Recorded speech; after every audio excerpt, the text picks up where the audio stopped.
Hi, everybody. This is the 250 post-race press conference from the Seattle Supercross. 250 West back in action. Congratulations, Hunter Lawrence, Christian Craig, Michael Mosman. Hunter, 5 weeks. We talked about it on the podium a little bit. Last time we saw you at Anaheim, it was a big crash and didn't really hear what the 5 weeks were like for you. Can you kind of take us through? Obviously heard that you needed some time and started prepping pro motocross, played some golf, know that. But just kind of take us through the 5 weeks that led to tonight.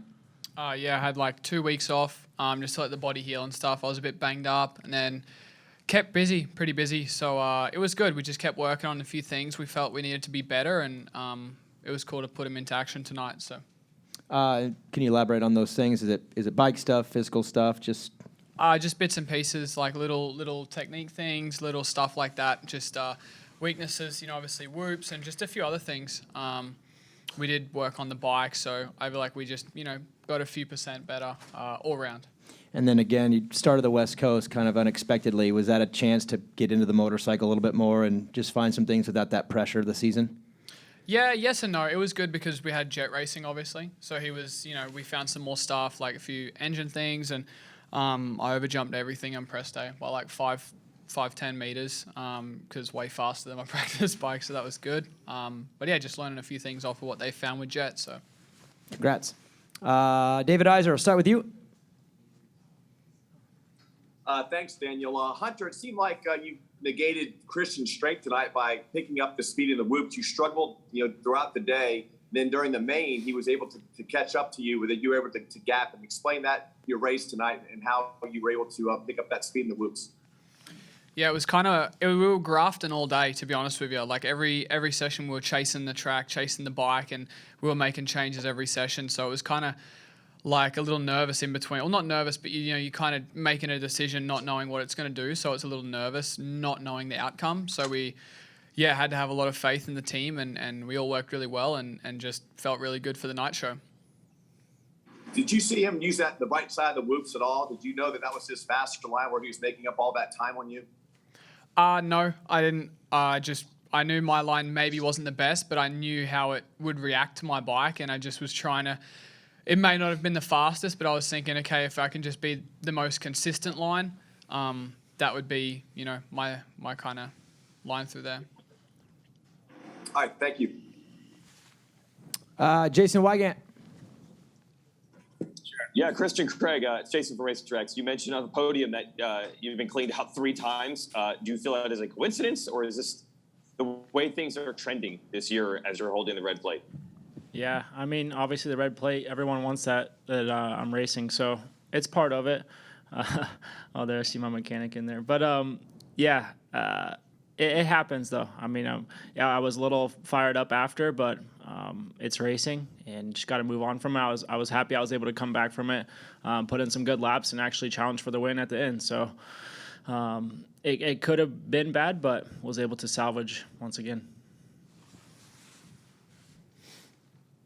Billy Rainford. Hey guys, this would be much too much of a softball question if I asked this of Christian. So Hunter, I'm going to ask you, you're racing Christian Craig every week. He's leading the points. Jet Lawrence is your brother. He's leading the points in the East. You have to pick one of them. Who wins the showdown? Jet. What? That's it? Well, I mean, who are you going to pick? Someone else that's not your blood? I mean, obviously you're going to pick your brother. Christian, you okay with that? That's fine. Yeah. If his brother was racing, he'd say the exact same thing. Exactly. So, I mean. All right. Adam Wheeler. Yeah, hey Hunter. Just a general question. Obviously you're older and you've got more experience, but what ways are you different or better now than when you were winning, in MX2 races? I mean, it's obviously a whole different ball game over here and stuff, but my experience in Supercross isn't crazy. I've only done 17 main events, so I'm still just learning, and honestly, I'm just trying to, better myself every race night, learn, and it's honestly just trying to be better every time I'm at the race and during the week to, become a better rider in the future. That's what the end goal is. It's not to be in 250s. Like, this is like focus on everything to be a 250 guy. It's everything's, into the future. So that's just what we're trying to do. Just be better every time we step on the track and on the motorcycle. Thanks. Kellen Brower. Thanks, Kellen Brower with Racetracks. This question's for Christian. After the incident with Michael and you were able to get back on the bike and get going again, when you looked up, did you look ahead and think like, oh, I could get there, or were you just trying to take it, like one position at a time with your passes? Yeah, at first, I mean, obviously it's like, let's see how far I can get up. I knew I had a lot of time left. I think that was lap 3 or 4. And then I saw these two battling, and I had Nate and Joe in front of me, so I knew I had to make some quick passes before they got away. And then, yeah, once I got by those guys, got by Michael, and just set my sights on Hunter, and track was gnarly. I can only imagine what the 450 guys had to deal with, but I couldn't really find a good spot in the whoops. Like the blitzing line, I struggled, so kind of checked up there, and then I challenged Hunter a little bit, and it just wasn't enough. So learn it and move on. I have a question for all three of you. 5-week break, which is odd. Now we have another kind of a break before we go racing in Atlanta. What do you guys do from now till then with the Promotocross Championship coming up? Do you continue on that? Do you start doing that? Do you stay on Supercross? Got a kind of hybrid track coming? Christian, I'll start with you. What's the next couple of weeks look like? Yeah, it's tough for me because of the position I'm in. The 5 weeks was tough for me. Just like I had to have that balancing act of, riding enough Supercross. So I'm sure I'll do a week of outdoor and hop on that 450 and do some more testing with that. But then get back and get going for Atlanta in the last 3. So, balancing act for sure for me. Hunter. Yeah, obviously, you try to throw some outdoor days in there. And then obviously Atlanta's coming up. So you definitely do a little bit more outdoors, but it's not, like sweep Supercross underneath the carpet, Michael. I did a ton of outdoors already during the past 5-week break. I'm not sure exactly what Will's going to have up his sleeve for this next 3 weeks. I imagine I'll do some outdoors. Starting in October, I have so much Supercross base, and that I can get on and perform at a high level, as I did tonight with, I think I rode Supercross 4 or 5 times or something, maybe 5 times, I don't know. And so definitely gonna put a lot of focus into outdoors and getting that big base for that, and try to crush it there. Not out of it by any means in this championship, but I don't think that riding outdoors is going to affect my Supercross. So, cool. David Iser, back to you. Thanks, Daniel. Michael, Christian said on the podium that he was sour about the past, and Christian, that's not helping you being the old guy using words like sour when you're upset and stuff. But Michael, how did you feel about the past, and before, after, and maybe thinking about it? I went and watched it back, and it's pretty impressive the speeds that people bootleg the race onto YouTube. So I went on there and checked it out, and it's racing, and I actually look back to A2 when we battled, and I raced him very, very clean, and arguably I think my team and those close to me would say I gave him a little bit too much room where I could have, and and he knew I could have pushed the limit there as well. And I remember he said something like, that was awesome, great racing, but I know the more aggressive racing is coming, and that's really just like the general understanding I think that we have. Obviously it's never fun to be on the other side of that, and but I'm going forward. I'm going for the win, and I didn't come way hard into them. I was really right there on the entrance. It felt like racing to me, and so moving forward, moving on. All right, and just quickly, it's like I think Daniel said on the podium, it's 2 races. You had that beginning of that race, which looked awesome.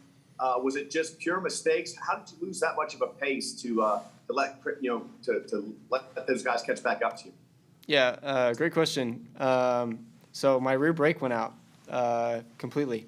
So I think I had a decent gap then after, and I made a big mistake going before the whoops, and because I just jumped into that turn, got it on the gas, and then I had no rear brake, and I almost went in the hay bales, almost crashed, and then kind of floundered through the whoops, and then it was feeling weird because I thought there was something maybe with my transmission too, but it was just the rotor was bent, and so every time it spun, it would like lock up.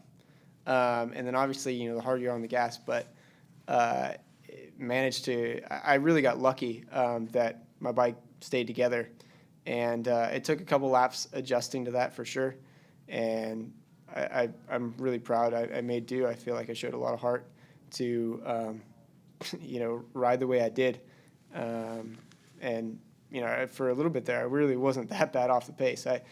And then too, when you have a guy behind you and like you can't drive it into the corner, and then I'm like, do I go inside or do I go outside? If I go outside, I'd probably get past because I can't really brake that hard anyways. And then if I try to go inside, like I can't brake that hard to get to the inside. And so it's just a catch-22 and made the most of it. But All right, thank you. Jason Wygant. Yeah, thanks. Yeah, Michael, so did that happen when you ran into Christian, or how did that happen? Do you not even know? Yeah, I think it happened when I ran into Christian.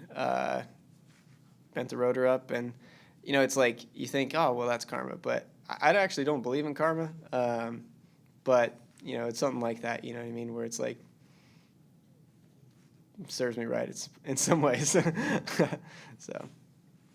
I think you said back in the day, your old team and you're on Husqvarna used to say that you weren't aggressive enough. So is this all part of the process? We've seen you get very aggressive at times, and then this ends up getting you back. So is this all part of the process of trying to figure out where the balance is? Yeah, I would say so for sure. I remember I came by the pit board in the heat race, and my pit board said "too nice," and so. And honestly, it was true. I mean, I got hit like 3-4 times in the heat race, and another twice in the main. So, man, it's just a 250 class, and we go for it, and we are all learning. We're learning. I mean, I was explaining to someone, I was talking to him about aggressive racing, and it's like you don't practice aggressive moves. Like no one practices like hitting someone, at the practice track. Like you just don't practice that. And so it's like when you get in the moment and that's all that's there, it's like you're kind of making like a, let's go, it's like heat of the moment thing. And, to nail it or to just do it right or to be aggressive but not too aggressive, it's like a really hard thing to do, especially without, a lot of experience. And so definitely still trying to find that balance. And yeah, I think it's tricky. Billy Rainford, back to you, and then Adam Wheeler will come back to you. I didn't even have my hand up there, Daniel, but okay. Let me ask. Christian, let me ask you a question there. Were you out there? I mean, obviously, it looked like at some point you were catching right up, and then it almost like, was there a point when you said, okay, I'm counting my points, this doesn't matter, track's rough, we're in traffic, it's getting a little sketchy, second is good tonight, or at no point did you say that? Kind of. It was. I had a couple close calls. Once I got back to second, I got back into there and missed a few rhythms, and I kind of checked up mentally. And yeah, I mean, that track could bite you at any second, so kind of went on reserve, but then also hit my marks. So I could have pushed it more, but I felt like I had to kind of back it down just a tad, and I guess take second. Last one for you, Adam. That's okay, Daniel. I didn't have my hand raised. Thanks. All right. Guess that's it, guys. Congratulations. See you in a few weeks.